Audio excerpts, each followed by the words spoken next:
welcome back to Channel English Everyday and we are doing models with manners।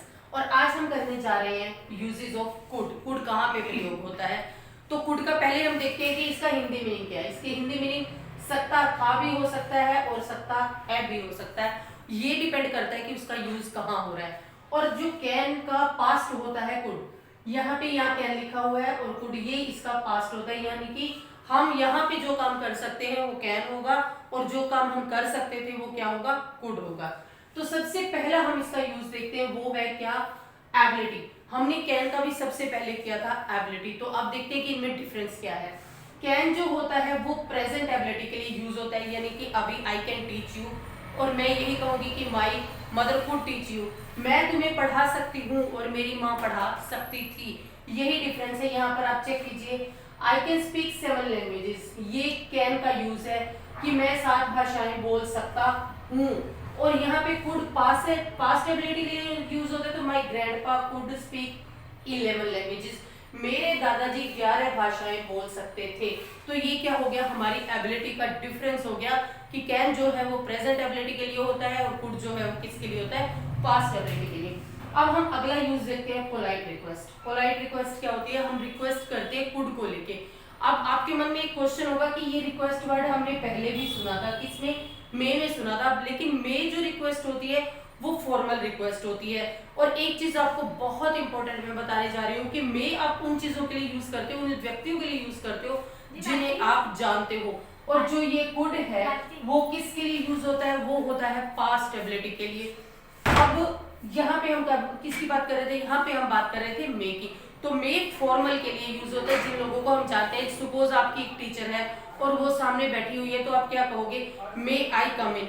और वहीं पे अगर आप किसी स्ट्रेंजर से बात कर रहे हो तो वहां पे आप कैसे बात करोगे, वहां पे आप बात करोगे कुड लगा के, कुड आई डू इट, क्या मैं इसे कर सकता हूँ। अब उसके बाद हम बात करते हैं पोलाइट रिक्वेस्ट में एग्जाम्पल्स की। तो एग्जाम्पल्स देखिए, could you help her please, क्या तुम कृपया उसकी सहायता कर सकते हो। देखिए यहाँ पे कुड का जो यूज है वो किस में बदल गया, सकते हो, यानी ये प्रेजेंट है, क्योंकि यहाँ पर जो यूज है वो किसके लिए किया गया है, रिक्वेस्ट के लिए। और रिक्वेस्ट के लिए जब कुड यूज होता है तो उसका क्या होगा, प्रेजेंट में होता है वो, could you help her please, क्या कृपया तुम उसकी सहायता कर सकते हो। यहाँ पे हम थे नहीं लगाते। अब दूसरे एग्जाम्पल देखिए, कुड आई स्मोक हियर, क्या मैं यहाँ धूम्रपान कर सकता हूँ। तो ये अगेन पोलाइट रिक्वेस्ट है। और जैसा कि मैंने आपको बताया कि आप किसी से भी बात कर रहे हो और अगर सामने वाला कोई स्ट्रेंजर है तो तुम वहां पे क्या यूज करोगे, हमेशा कुड यूज करोगे। पोलाइट रिक्वेस्ट तो है ही, पास साथ साथ में ये भी है कि अजनबी के लिए भी अगर कोई वर्ड यूज करना है तो वो कैन या मे नहीं होगा, वो क्या होगा, कुड होगा। अब तीसरा एग्जाम्पल देखिए पोलाइट रिक्वेस्ट का, could you lend me 500 rupees, क्या तुम मुझे 500 रुपए उधार दे सकते हो। तो यहाँ पे एक चीज आप ध्यान से देखिए, जहां पर आपको उम्मीद है कि ये काम मेरा हो सकता है, तो वहां पे आप किस तरह की रिक्वेस्ट करोगे, कुड के साथ करोगे। उसके बाद हम यूज करते हैं किसकी, past possibility and present unreal situation. आप देखिए कुछ ऐसे करिए थे, कुड का जो तीसरा मेन इंपॉर्टेंट यूज है कि वो था possibility in the past, past में कोई काम हो सकता था, वहां पर हमने पॉसिबिलिटी की बात करें तो अभी ये कहते हो कि आपने प्रेजेंट के लिए क्या यूज किया था, मेक किया था कि मे ट्रेन टुडे, तो पॉसिबिलिटी क्या है, प्रेजेंट में। लेकिन यहाँ पे बात किसकी हो रही है, पॉसिबिलिटी हो पर किस में, पास्ट में, लेकिन प्रेजेंट में वो नहीं हो सकता, इसलिए प्रेजेंट की कैसी कंडीशन है, अनरियल कंडीशन है। देखिए अब यहाँ पे एक एग्जांपल देखिए, if I had more money, अगर मेरे पास ज्यादा पैसे होते, I could build a temple, मैं एक टेम्पल बना सकता था। तो देखिए ये क्या हो गया, ये पास्ट की situation, I could build a temple, मैं ऐसा कर सकता था। और इफ आई, उसके लिए कंडीशन है कि अगर मेरे पास ज्यादा पैसे होते, तो ना पैसे थे ना वो मंदिर बना, तो प्रेजेंट में जाके क्या है, अनरियल है, अब तो ये पॉसिबल ही नहीं है, अब तो ये हो ही नहीं सकता। अब नेक्स्ट देखिए एग्जांपल यहाँ पे दिया हुआ है, if I had wings I had fly to Himalayas, अगर मेरे पंख होते तो मैं हिमालय तक उड़ता। तो अगर पंख होते इसका मतलब ये है कि मेरे पंख ना है और ना मैं उड़ा, तो ये इसको कहते हैं हम past possibility and present unreal situation. देखते हैं कुछ और यूजेस। नेक्स्ट यूज है, कुड के साथ जब हैव प्लस V3 यानी वर्ब की थर्ड फॉर्म आती है तो ये किसके लिए होते हैं, रेग्रेट के लिए, यानी पछतावा है, हमें किसी काम कर सकते थे पर नहीं किया। एक्शन इज नॉट कंप्लीटेड, इसमें ये होता है कि काम हुआ नहीं है। जैसे कि यहाँ पे एक एग्जांपल देखिए, he could have caught the train, वह ट्रेन पकड़ सकता था इफ ही हैड हरी, अगर उसने जल्दबाजी की होती। तो हम इस सेंटेंस को ऐसे भी देख सकते हैं, अगर उसने जल्दबाजी की होती तो वह ट्रेन पकड़ सकता था, मीन्स वो कर सकता था पर उसने नहीं किया क्योंकि उसको कोई प्रॉब्लम फेस करनी पड़ी और उसको अब इस चीज का क्या है, रेग्रेट है। सेकंड देखिए, he could have done it without much problem, means मान लो आपके पास कोई एग्जाम है और आपने अपनी मेहनत आप करके उसको क्लियर कर सकते थे पर आपने नहीं किया, तो आप क्या बोलोगे, he could have done it, वो बिना परेशानी के कर सकता था, he could have done it, वो इसे कर सकता था without much problem, मतलब इतनी कोई खास परेशानी नहीं थी, वो काम कर सकता था पर उसने नहीं किया। तो इसके लिए क्या होगा, इसके लिए हम ये यूज करेंगे could have plus V3 verb की थर्ड फॉर्म, यानी कि ये रेग्रेट के लिए होता है। उसके बाद हमने एक बात की थी कि पास्ट ऑफ कैन की, अब इस चीज को हम फिलिंग में देखेंगे कि कैसे फिलअप्स आते हैं पास्ट ऑफ कैन। अब कैन का पास्ट क्या है, कुड है, तो कैन के पास्ट के रूप में हम इसको किस तरह से यूज करते हैं, देखिए, when I was a child, जब मैं एक बच्चा था, आई डैश अंडरस्टैंड अडल्ट्स, अब बात क्या थी, वाज की, जब मैं बच्चा था, तो यहाँ पे क्या आना चाहिए, कुड नॉट, क्या लिखेंगे हम यहाँ पे, कुड नॉट, इसको कुंट भी कहते हैं। तो कुड नॉट, जब मैं एक बच्चा था, I could not understand adults, मैं बड़े लोगों को नहीं समझ सकता था, and now that I am an adult, और अब क्या है, मैं एक बड़ा व्यक्ति हूं, तो आई डैश अंडरस्टैंड, तो अब की बात वो कर रहा है कि आई एम, देखो यहाँ पे एम आ गया, तो यहाँ पे क्या आ जाएगा, कैन नॉट। कहते कि जब मैं बच्चा था तो मैं अडल्ट्स को नहीं समझ सकता था, और अब क्या है, अब मैं क्या हूं, now that I am an adult, अब मैं एक बड़ा हो गया हूं, वयस्क हो गया हूं, आई कांट अंडरस्टैंड चिल्ड्रन, अब मैं बच्चों को समझ नहीं सकता। इसी के लिए एक दूसरा एग्जांपल यहाँ पे दिया हुआ है, dash you stand on your head, क्या तुम अपने हेड पे, यानी कि जैसे होता है कि हेड नीचे और ये जो होती है इस तरह की जो पोजीशन होती है, तो can you stand on your head, क्या अपने सिर पर तुम खड़े हो सकते हो, अब ये क्वेश्चन है, तो यहाँ पे क्या आएगा इस क्वेश्चन में, कैन, क्या तुम ऐसा कर सकते हो, can you stand on your head, तो इसका आंसर आया था I dash when I was 16, मैं कर सकता था, तो कर सकता था का यहाँ क्या लिख दिया हमने, कुड, आई कुड, मैं कर सकता था, व्हेन आई वाज 16, जब मैं 16 साल का था, बट आई डैश नाउ, तो यहाँ पे क्या फिर से आ जाएगा, नाउ के साथ हमने क्या भर दिया, कैन नॉट। तो इस तरह के जो वर्ड्स होते हैं जिसपे हमें प्रेजेंट और पास्ट का फर्क महसूस होता है, तो वहां पे भी हम कैन और कुड यूज करते हैं। देखते हैं अगला use, next use of how could. अब देखिए कि हाउ कुड कहां पर यूज होता है, when we don't like what someone has done, जब कोई कुछ कर चुका है और वो बात हमें पसंद नहीं है, तो हम किसका यूज करते हैं, हाउ कुड, आप ऐसा कैसे कर सकते थे, ये ऐसा क्वेश्चन है जब हम क्या करते हैं, दूसरे की बात हमें पसंद नहीं आती तो और हम क्या कहते हैं, आप ऐसा कैसे कर सकते थे। देखिए example, how could have you gone without telling me, तुम मुझे बताए बिना कैसे जा सकते थे, आप जैसे how could have you gone, तुम कैसे जा सकते थे, विदाउट टेलिंग मी, मुझे बताए बिना। How could you leave me alone grandpa, grandpa आप मुझे अकेला कैसे छोड़ सकते थे, मतलब हाउ कुड का यूज हम वहां करते हैं जहां पर किसी ने कोई कार्य कर दिया और हम आगे से क्वेश्चन कर सकते हैं कि आप ऐसा कैसे कर सकते थे या आपने ऐसा कैसे कर दिया। अब नेक्स्ट है ये वाला जो यूज होता है, कुड का यूज होता है smell, taste, think, believe, remember, understand का, ऐसी पास्ट इवेंट जो किसके साथ हुई है, वर्ब्स ऑफ सेंसेस के साथ हुई है, तो वहां भी कुड का यूज होता है। जी पास्ट इवेंट्स जो बीते हुए समय में ऐसी कोई भी घटनाएं जो किसके साथ हुई है, वर्ब्स ऑफ सेंसेस के साथ। वर्ब्स ऑफ सेंसेस कौन से होते हैं, smell, taste, think, believe, remember, understand, इनके साथ हुई है, तो इनके साथ भी हम किसका यूज करते हैं, कुड का यूज करते हैं। देखिए example, the food was terrible, I could taste nothing but salt, इतना अजीब था खाना कि मैं नमक के सिवा कुछ अनुभव कर ही नहीं सका, मतलब सारा नमक ही नमक था खाने में और किसी चीज का मुझे टेस्ट नहीं आया। he came and spoke to me but I could not remember her name, कि वो मुझसे आया, उसने मुझसे बात की, वो आया उसने मुझसे बात की, पर मैं उसका नाम भी याद नहीं रख सका। तो ये जो हमारे थे ये थे वर्ब्स ऑफ सेंसेस, और इनके साथ भी किसका यूज होता है, कुड का यूज होता है। तो इससे पहले मैं आपको एक बात और बता दूं, अब हम बात कर रहे थे कि कहाँ क्या यूज होता है। देखिए रिक्वेस्ट के लिए हम कैन का भी यूज करते हैं, रिक्वेस्ट के लिए मे का भी यूज करते हैं, और रिक्वेस्ट के लिए किसका यूज करते हैं, कुड का।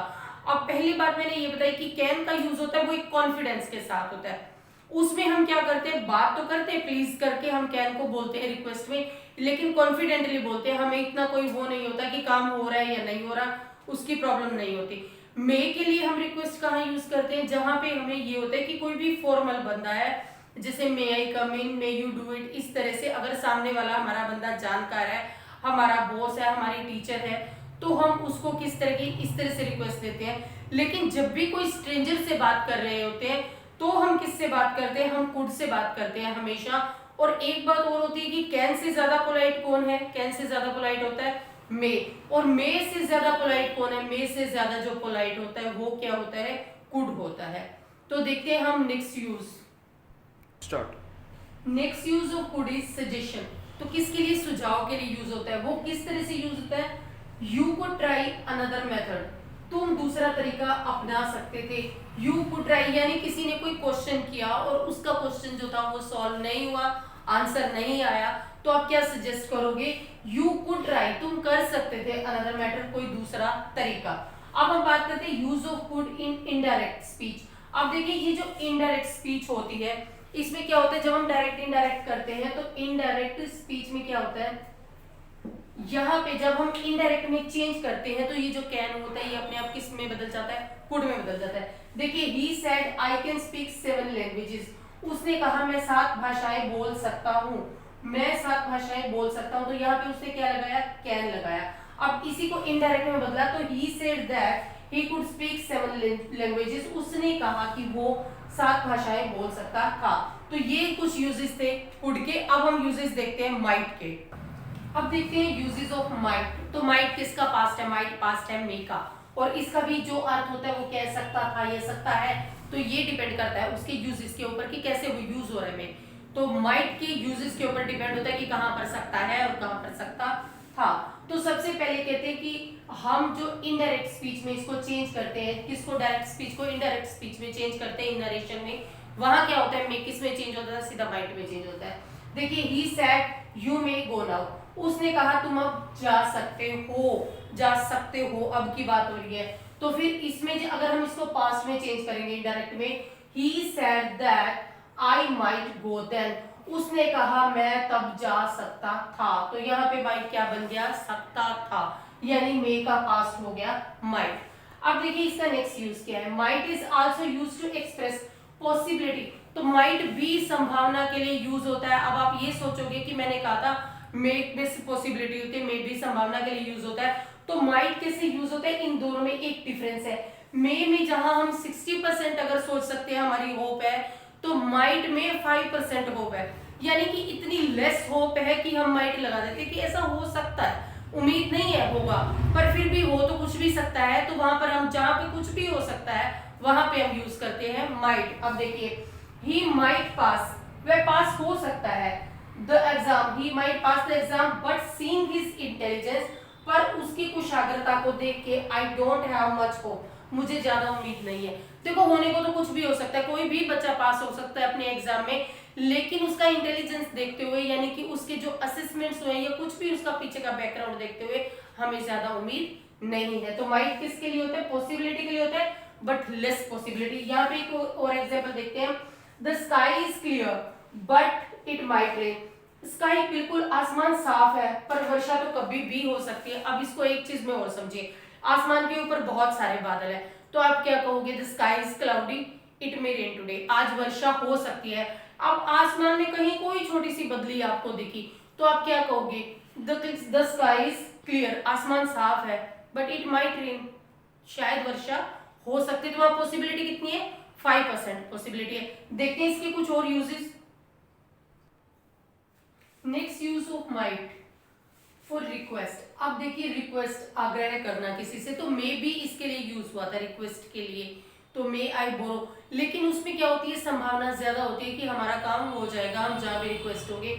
लेकिन यहाँ पे माइट जहाँ पे रिक्वेस्ट के लिए यूज होता है, इट मीन्स वहां पे लेस सेल्फ कॉन्फिडेंस है, वहां पे आत्मविश्वास की बहुत कमी है, हेजिटेशन है, और ऐसा लग रहा है कि वो काम नहीं होगा, वो काम, मुझे वो चीज नहीं मिलेगी जिसके लिए मैं आग्रह कर रहा हूँ। तो वहां पे हम क्या यूज करते हैं, वहां पे हम माइट यूज करते हैं। तो यहाँ पे बहुत हेजिटेशन के साथ कहा जाता है, might I borrow your golden necklace, क्या मैं तुम्हारा गोल्डन नेकलेस उधार ले सकता हूँ। मीन्स ऐसा है जहाँ पे कहने की स्थिति नहीं है, मीन्स मांगने से पहले ही हमें लग रहा है कि ऐसा नहीं हो सकता, फिर भी हम कर रहे हैं। तो हम इस चीज को कैसे, अपनी हेजिटेशन को कैसे बताते हैं, हम माइट लगा के बताते हैं, might I borrow your golden necklace, क्या मैं तुम्हारा गोल्डन नेकलेस उधार ले सकता हूँ। अब नेक्स्ट देखिए, जैसे might I talk to PM, पर पीएम क्या, प्राइम मिनिस्टर, क्या मैं प्रधानमंत्री से बात कर सकता हूँ। अब प्रधानमंत्री बहुत बड़ी चीज है, हमें पहले से ही पता है कि ऐसा नहीं होता, हमें कोई मिलने नहीं देगा, लेकिन फिर भी हम हमारा एक प्रयास करते हैं, और प्रयास में हम क्या कहते हैं, माइट, क्या कहते हैं, might I talk to PM, क्या मैं प्रधानमंत्री जी से बात कर सकता हूँ। तो वहां पे क्या है, हमारा कॉन्फिडेंस लो है, हमें हेजिटेशन है, और हमें पता है कि हमारी रिक्वेस्ट पूरी नहीं होगी। तो उस रिक्वेस्ट के लिए हम क्या यूज करते हैं, हम यूज करते हैं माइट। अब देखिए use of might in perfect tense, जब might have been perfect tense में लगा होता है, माइट के साथ हैव लग जाता है या हैव बीन लग जाता है, तो इसका मीनिंग क्या होता है, इसका मीनिंग ये होता है कि कार्य हो सकता था पर हुआ नहीं। मीन्स हम ऐसा सोच सकते थे, दूर की बात जहां भी हो वहां पे हम माइट यूज करते हैं। तो देखिए यहाँ पे है, he might have been wounded, वो घायल हो सकता था, वो जख्मी हो सकता था, पर हुआ नहीं। तो हम क्या यूज करते हैं, माइट हैव बीन यूज करते हैं। अब लास्ट देखिए एग्जांपल यहाँ पे इसका है माइट का, you might have invited me in your wedding, तुम ऐसा कर सकते थे, तुम मुझे इनवाइट कर सकते थे, पर तुमने किया नहीं। अब देखते हैं माइट के कुछ और यूजेस। माइट में हम अगला जो करने वाले हैं यूज, वो है टू एक्सप्रेस पर्पस, उद्देश्य के लिए करते हैं। इसमें हमने वर्ड्स जो थे, पिछली वीडियो में मैंने में करवाया था कि पर्पस के लिए कौन से वर्ड होते हैं, that, so that, in order that, इनके साथ क्या आता है, मे आता है। तो यहाँ पे मे और माइट को दोनों को रिलेट कर रखा है, तो ये देखिए में डिफरेंस कहा रहता है, we eat so that we may live healthy, eat के बाद यहाँ पर देखिए यहाँ पे कौन सा टेंस है, प्रेजेंट है, तो वी, हम स्वस्थ रहने के उद्देश्य से खाते हैं, वी ईट, तो प्रेजेंट के साथ क्या आता है, मे आता है। उसके बाद यहाँ पे वी एट, हमने किसके लिए खाया, हमने स्वस्थ रहने के लिए खाया, we ate so that we might live healthy, कि हम स्वस्थ रह पाए, हमने स्वस्थ रहने के लिए खाया। यहाँ पे ये क्या है, पास्ट है, और यहाँ पे क्या हो गया, माइट हो गया, इस वजह से ये मे किस में बदल गया, माइट में बदल गया। She works hard in order that she may pass, वो मेहनत करती है कि वो पास हो सके, तो वो पास होने के लिए ही कठिन परिश्रम करती है। तो यहाँ पे क्या आ गया, यहाँ पे क्या, ये वर्क्स हार्ड प्रेजेंट, और मे भी किस में हो गया, प्रेजेंट में, शी वर्क्ड हार्ड, तो उसने पास होने के लिए कठिन परिश्रम किया, तो यहाँ पे सेकंड फॉर्म आ गई, और यहाँ पे क्या आ गया हमारा, माइट। तो ये हमारे यूजेस। अब हम देखते हैं next use. Next use of might, use of might in suppositional sentences, अनुमान वाले वाक्यों में, या फिर I wish, as if, as though, if only, suppose, इन वाक्यों में ये क्या करता है, जो माइट होता है वो कोरी कल्पना को दर्शाता है कि ऐसा हो नहीं सकता, बट माइट के लिए हम सिर्फ कल्पना कर सकते हैं। If you had left your notebook there somebody might have stolen it, अगर तुम उसे वहां छोड़ चुके थे तो कोई जरूर चुरा चुका होगा। तो ऐसा नहीं है कि ये वाक्य में ही हो, ये सिर्फ हमारी क्या है, कोरी कल्पना है। जैसे I wish he might have seen mother India, तो वो ऐसा जरूर कर सकता हूँ, मैं ऐसी इच्छा करता हूँ। तो ये थे हमारे कुछ यूजेस ऑफ माइट, और नेक्स्ट हम करने जा रहे हैं यूजेस ऑफ विल और शैल, जो आप देखोगे मेरी नेक्स्ट वीडियो में। तो अगर ये वीडियो आपको पसंद आया हो तो लाइक, शेयर, सब्सक्राइब करना ना भूलें, और अगली वीडियोस के लिए बेल आइकन को जरूर प्रेस करें ताकि मेरी आने वाली वीडियोस की नोटिफिकेशन प्राप्त कर सकें। Thank you.